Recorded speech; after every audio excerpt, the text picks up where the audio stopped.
Today I'm going to be talking about the question of whether video games fulfill the same role to us in our age of digital society that myths did to our ancient ancestors. This means that if it were true, video games would teach us morality, education, the way the world is, reasons of our nature, just like myths did to our ancient ancestors.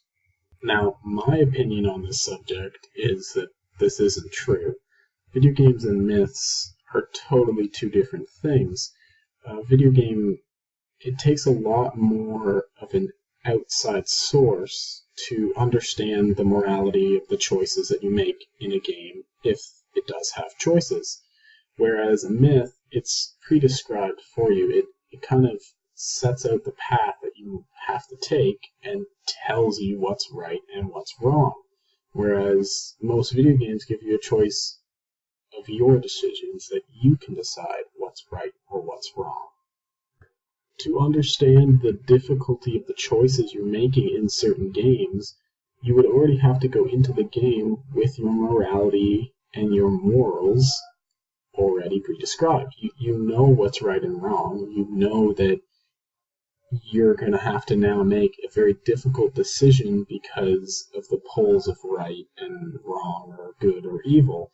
But in myths and the stories, they would tell you that what this person is doing or what this hero is doing is a good thing or is a bad thing. It already is told to you. You already know that it is right or it is wrong. And this is something that can't be shown in video games if you don't already know that or already don't know the confliction between these morals.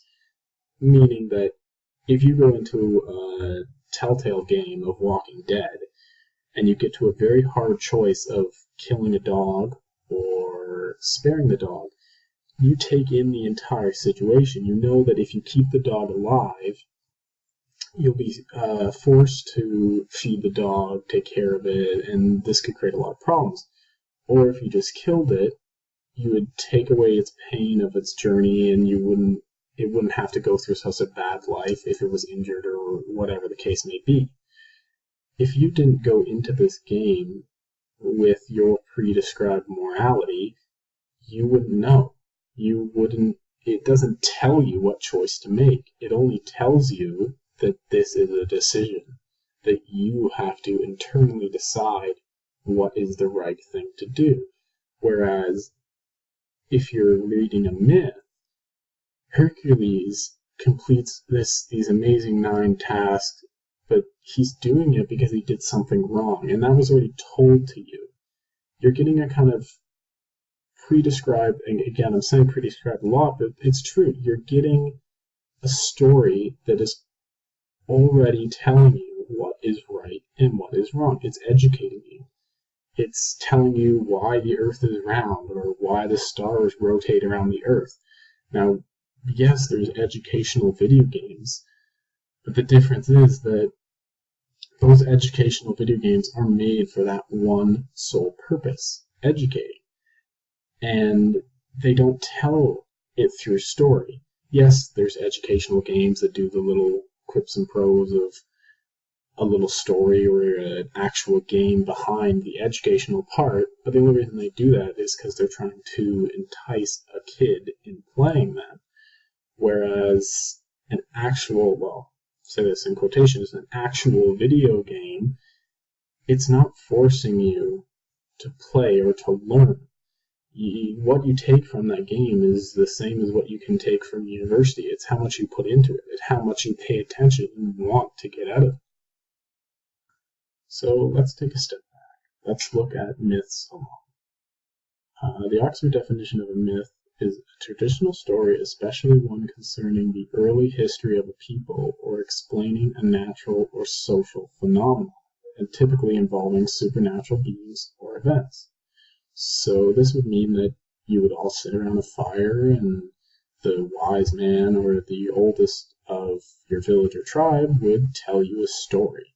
something that would involve, yes, maybe morality or the struggles of man, but more often it would tell you why something was the way it was. So, as in why the sun comes up or why birds can fly. And these stories would teach you of these things. But the only problem was that most of them weren't right. Most of them brought in religion or weird kind of mythical beings into it. And the reason they did this was because that's what they believed in. They believed in Zeus and all the other Olympian gods. And the problem with this is that when you tell them a story of this amazing task that someone went into a labyrinth and killed the Minotaur and then saved a princess and went through all these heroic journeys, they believed that. They believed that someone actually did do this. And that right there is one of the biggest differences between video games and myths, and one of the things that sets them apart by such a long stretch.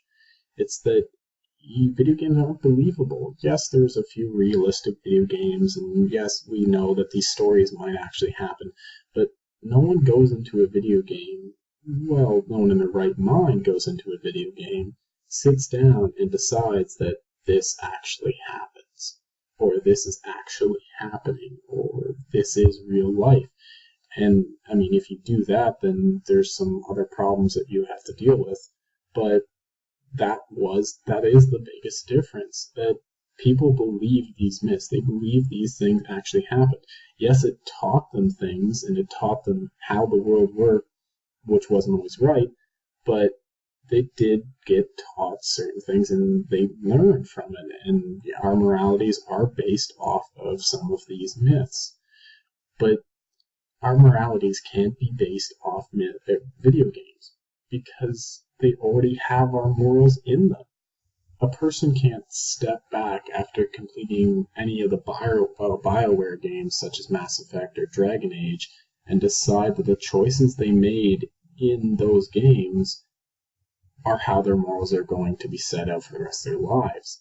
Because that's not realistic. That's not a real way to live your life. Because the moral choices inside of games, whatever the game may be, it's a moral that we've already decided. That there is a right or there is a wrong. And yes, there's always the choice of doing both of these, whether it is the wrong or it is the right choice. And that's why it's left up to you, because you can make your character or your avatar do either of these two. And that's the difference between the real world and these myths and video games. That myths taught you the right and the wrong and told you that you were supposed to do the right. Where video games, it's up to you. You can decide whether you want to kill an entire village because you want some extra gold, or you want to give up some gold to save a village. It's your decision. It's your morals and your character that's deciding what the outcome of right and wrong is. Lastly, I'd like to talk about the question. And it always kind of bothers me when we try to compare things to video games. Yes, it's harmless, but when taken back, we have to realize that video games are something of themselves. They take aspects from dozens of different fields, whether it be music, art, movies, anything. But the difference is that it creates something new. Even movies, technically at their core, they're just pictures. We're just seeing pictures really fast, but we don't call movies photographs. We call them movies, we call them films. They're something new. And that's what we have to do with video games. We have to stop comparing them to past things. Because to legitimize video game as art or as its own field, we have to talk about it as such, as its own thing. There's no other field of entertainment like video games. It's an amazing experience. You can sit down and be immersed You can sit down and create something that's never been created before. And it's right there at your fingertips. It's something amazing and new. But whenever we talk about it, we always compare it to something. We always compare it to literature, to movies, to even myths now. Video games are video games, and that's it. They are their own thing. We need to keep and start talking about them as such. We need to develop our own words. We need to develop our own talk, our own jargon, because it needs to happen. Video games, and it will happen, but keep posing these questions of things that video games might be isn't helping. We need to talk about video games as video games and decide that the elements inside of them are something else. We need to decide what moral choices in video games are called. We need to make these decisions to push video games ahead of all these other arts and ahead of all these other fields and into the limelight. It needs to happen. And this is the problem with these type of questions. There's nothing wrong with a little bit of debate, but I think that we need to start thinking of video games by themselves as what they are, video games.